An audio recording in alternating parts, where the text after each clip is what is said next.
Hello, guys. Welcome back to another episode on the show,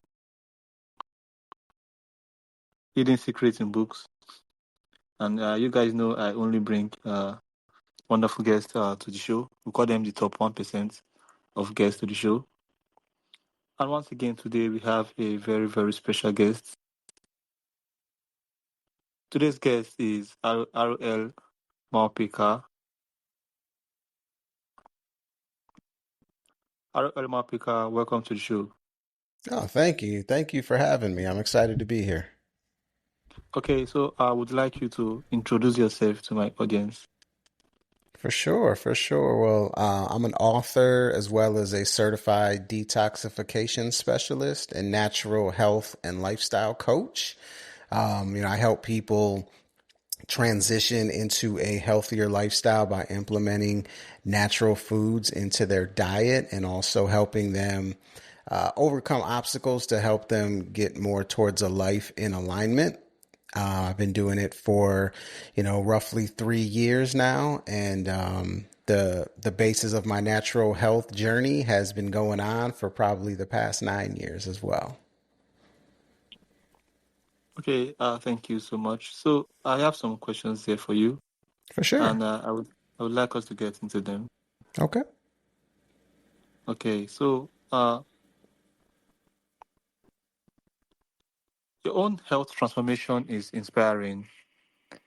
Can you share with us what happened that led you to completely rethink the way we approach health? First of all, I'd like to give my audience a brief background history on who you are. So, after overcoming his own struggles with IBS, chronic headaches, eczema, and weight gain, Aro developed his EAT philosophy, focusing on energy efficiency, avoiding acid-forming foods, and toxicity elimination. Today, through coaching, retreats, his YouTube channel, and his book, Detox Yourself and the Natural Reset, he helps people rethink health, nutrition, and the modern lifestyle. So, I want you guys to have a little background on why I said his own health transformation is very, very inspiring. So, now we want you to share with us what led you to completely rethink the way we approach health. Yeah, yeah. Thank you for that. There was two things. I mean, the first thing was like I've always been somebody who questioned everything. We're kind of born into this world, and there's already these systems and these ideas put in place, like conventional medicine and the conventional traditional diets of the world. So growing up, as I'm dealing with these issues, my digestive issues, my diagnosed IBS and chronic headaches and eczema and weight gain, right? All these different things are happening to me as I'm, going through adolescence and teenage years and into adulthood. I'm just constantly questioning, okay, well, why is this happening when conventional medicine is not really giving me the reason why, the root issue? It's just telling me what I can do to manage it. And that never sat well with me. Well, that goes into the second part, and that is once we were dealing with the pandemic, and you had governments that were talking about mandating certain practices, and you're talking about the livelihood of your family, it made me dig very deep into how the body actually works. So I started studying some of the natural side of life. I started studying naturopaths like Dr. Morse and reading books by Dr. Douglas Graham and learning from Lauren Ferris and Dr. Yaki and Dr. Sebi and all these different naturalists, natural hygienists and whatnot. And through learning, like going through that process, it clicked for me. It's like, well, conventional medicine and conventional health doesn't tell us the root of the issue. But by studying, going through that path, I started applying those principles to my own life and saw how I can change and ultimately heal myself. That's how I developed my own philosophy. And that's why I'm here today, on this podcast, letting everyone know that I was able to eradicate all of the issues I had simply by making changes to my own lifestyle and health. Okay, thank you so much. That was a very wonderful answer. So, my next question for you is this. So, what is the EAT philosophy, EAT philosophy, and how can someone begin applying it in every day? Yeah, for sure. And I'll keep it as simple as possible. So, as I was studying all these different naturopaths and, natural health nutritionists and whatnot, I noticed that everybody had, they had some differing opinions. They weren't all the same, but they had the same concept, but it wasn't all the same. So I kind of absorbed all that and started applying it to my own life and was able to create my own philosophy in the process based on what I got from everybody else. Well, the EAT philosophy stands for energy efficiency, that's the E. The A is for avoid acid forming foods, and the T is reduce toxicity. So I'll start with the E, and I'll keep it as basic as simple.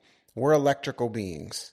We need electricity in order for our body to do its natural functions.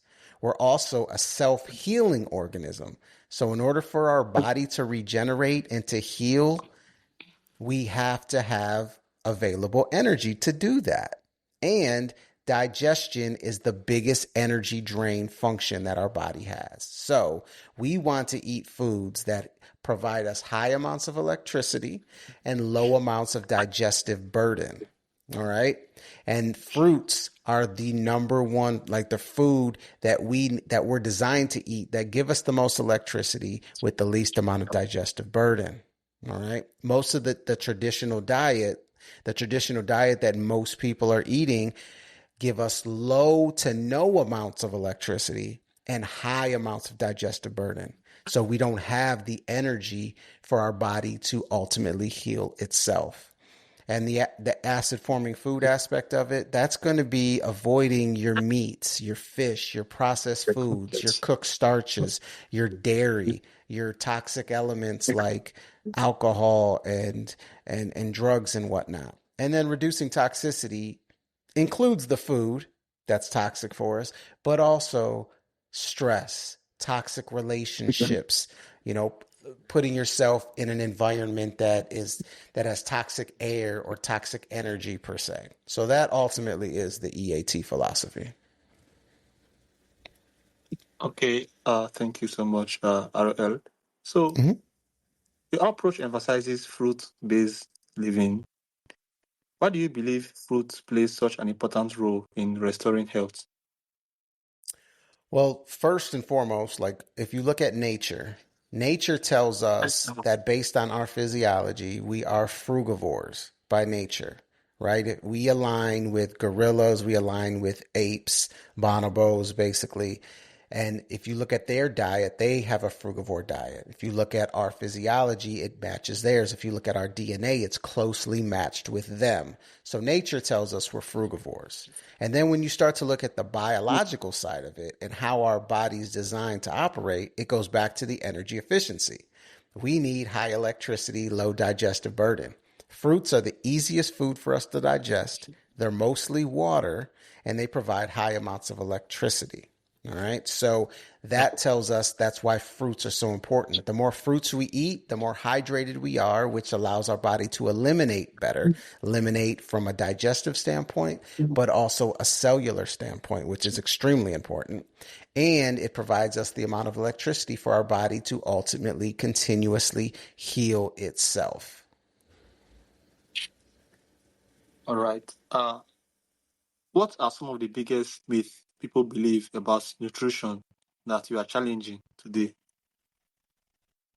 Yeah, I mean, I think the biggest myth is that the biggest myth is the protein myth that we need endless amounts of protein, but also that people that are plant based don't get enough protein, right? I think that's the biggest myth. And if you truly look at the amount of protein that we truly need to function, it's a very minimal amount. We're talking 10% of the calories that we consume need to be protein. All right. So I think that's the biggest misconception out there. And the reason is that we don't really need protein. We need amino acids because if you break down the protein, it's basically I think it's I think 20 to 22 different amino acids. And that's what we truly need to build a human protein. So if you're, regardless of what you're eating, if you're eating a cow protein, beef or pork or chicken, and you think you're getting all this protein, well, your body has to take that protein, it has to break that down into the available amino acids and then rebuild it into a human protein. That's a lot of processing, that's a lot of energy, that's a lot of burden on the body. Well, the plant and fruit kingdom provides you with all the amino acids that you need. So it's actually a more seamless, simplified, and a more efficient way to get your protein. All right. Thank you so much.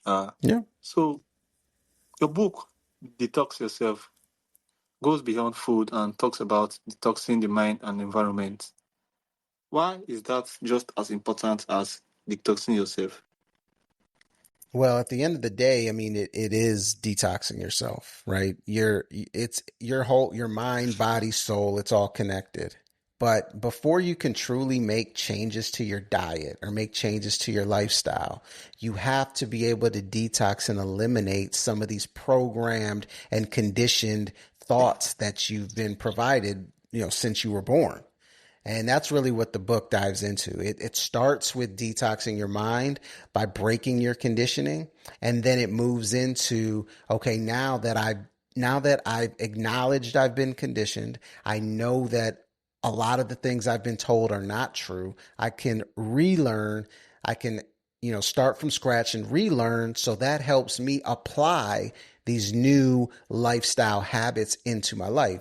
And that's where you can be more successful. Because if you don't start with the mind, you don't change your perspective, it's going to be very difficult to change a way you've been eating and a way you've been living for, countless decades of your life. Right. So that's why it's so important to detox the mind. Okay.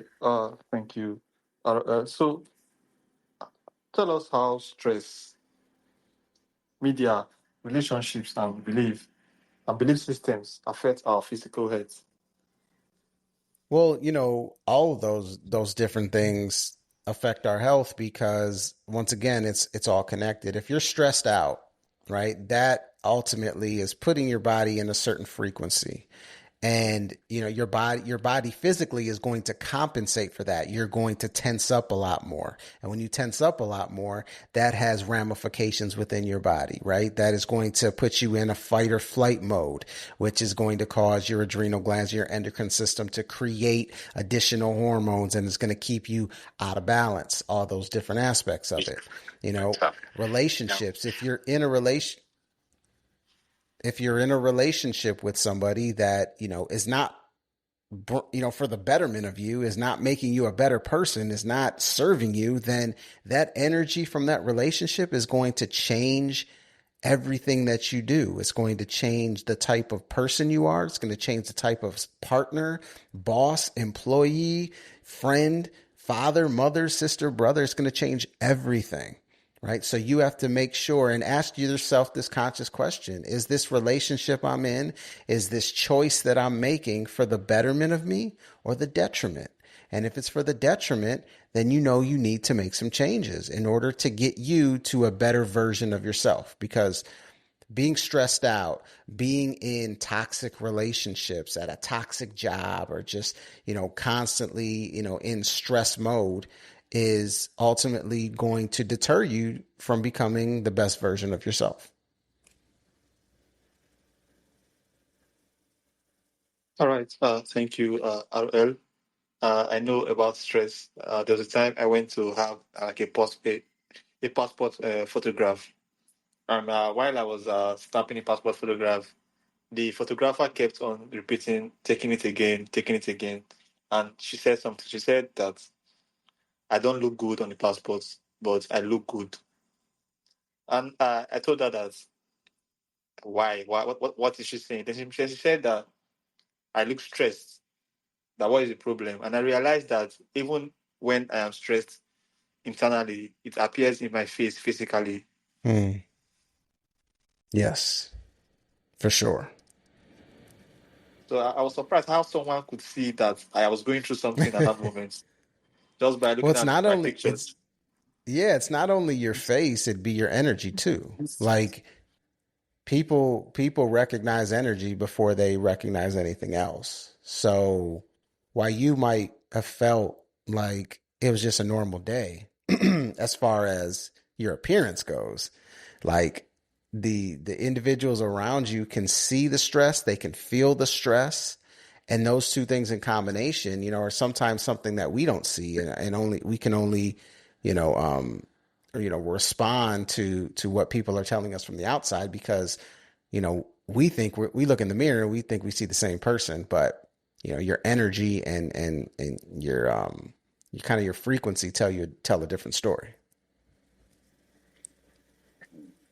Okay, thank you so much. So, how do you respond to critics who question detoxification or a fruit-based approach? So I'm sorry, can you repeat that?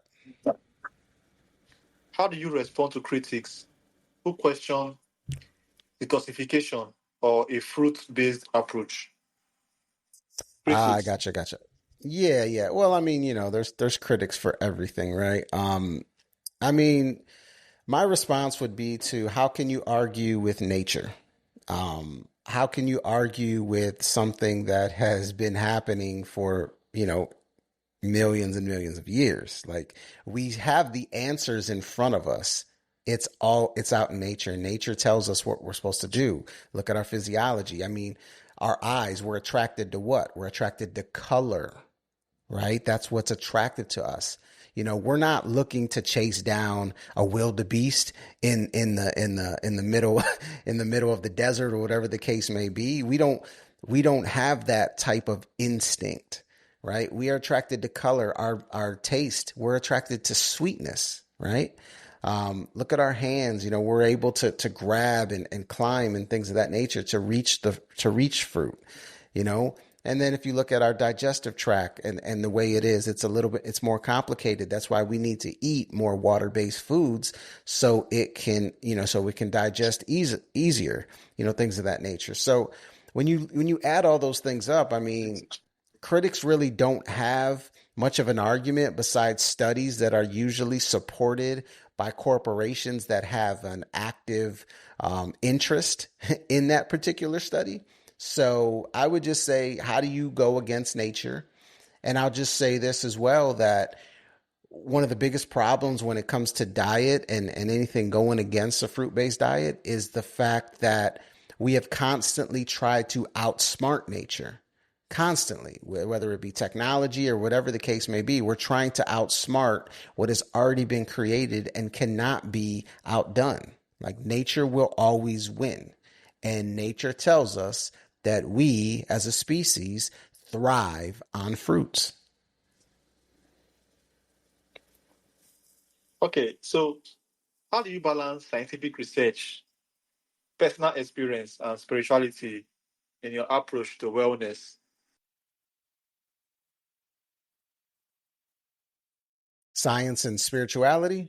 Well, I think science is about application. It's about applying it. You know what I'm saying?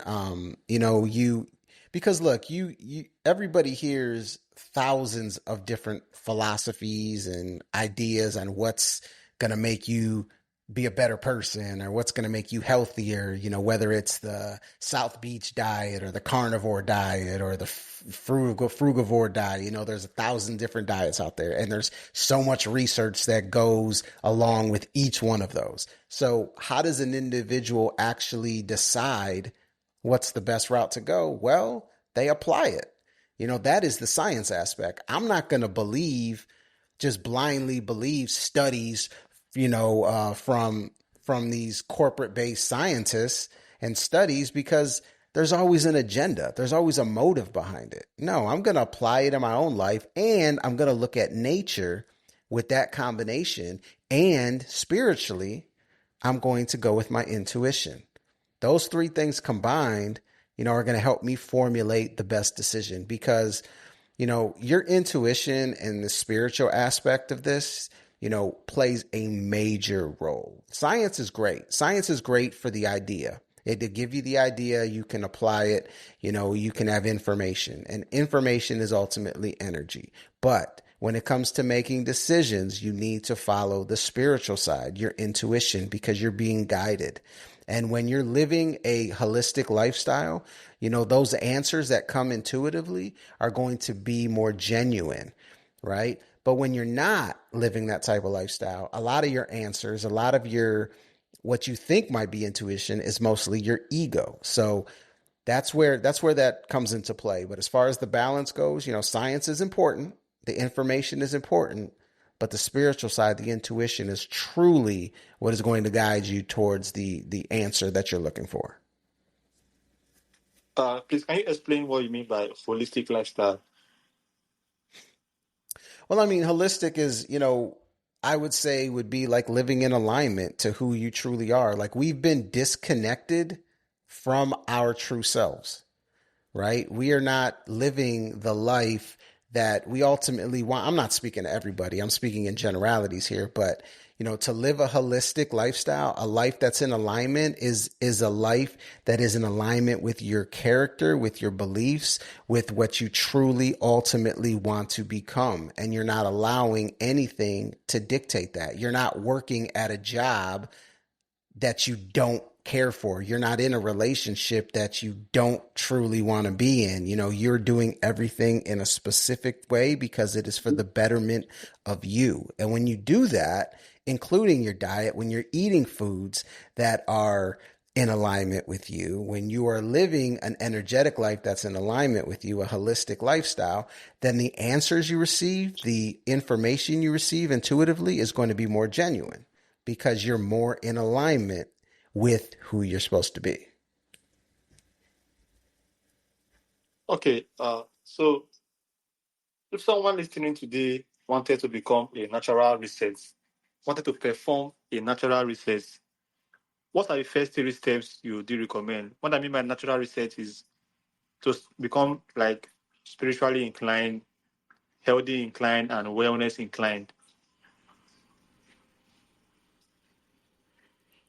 What are you saying? What's the first thing that I would suggest? Is that what you said? The first 3 steps. The first 3 steps. First 3 steps. Okay. Okay. First 3 steps, first and foremost, I would actively say to get out in nature. Like, I think that's a big thing is that we've just been so closed off from who we truly are. We're supposed to be outside. We're supposed to be in nature. And if you can just spend 30 minutes a day just being mindful outside, that is going to help you on your transition to a healthier lifestyle right from the jump. Number 2, I'd say, is to implement some meditation or some type of mindfulness practice into your daily habits. Because you got to get your mind right. You got to get your mind clear. You got to eliminate a lot of the outside noise that's going on right now. And, to really figure out, who you are, because the world and our environment tries to dictate who we are. But no, who you truly are is within you, and you have to find that yourself. And the third piece of it is what I call a self audit.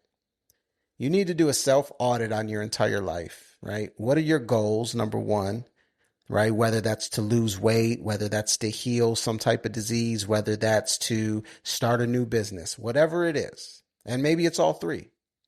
Do a self audit on your life. Okay, let me see. What does my diet look like? What do my relationships look like? Are these foods that I'm eating for the betterment of me or the detriment? And you just make 2 columns, right? These are the things that are, for the betterment of me, and these are the things that are for the detriment. And as you look at that self-audit list, that'll give you an idea. That'll help you acknowledge, wow, man, I got a lot of things I need to fix, because if I want to be a better person, if I want to become the best version of me, this betterment list needs to be extremely long compared to my detriment list. And that right there, those 3 things it's like a kickstart to get you on the path to a healthier life. Once you do that, then we could start getting into, okay, well, let's start making these changes to our diet. Let's start making this changes to our lifestyle and whatnot. All right. Thank you so much. This has been a very exciting episode. Thank you for sharing your journey and your passion for helping people take ownership of their health. Whether someone agrees with every aspect of your philosophy or is simply looking for healthier habits, the message encourages people to become more intentional about what they consume physically, mentally, and emotionally. So, for those who would like to connect with you, detox yourself, natural reset, and your retreat and your mission, how can they do that? Yeah, just go to my website, www.theeatcoach.com. You can book a free consultation if you're interested in coaching, which I highly recommend. But also my books, my products, everything is on there. So everything, you can get to my YouTube channel from there, all that. So yeah, just go to my website and that'll get you started. All right, thank you so much. And on behalf of me and my audience, we wish you continued success with Detox Yourself, natural reset, and your retreats. So, before you also go, I want to know, hi, RL, did I give you the platform to be able to talk about what you want to talk about? Yes, for sure. Yes, you did. Thank you. Okay. Okay. Thank you so much. I'm so happy that I was able to do that. Thank you so much and have a wonderful day. To my audience, I love you all so much and we'll see you guys on the next episode. Bye, guys. Thank you, RL. Yeah, no problem. Have a good one.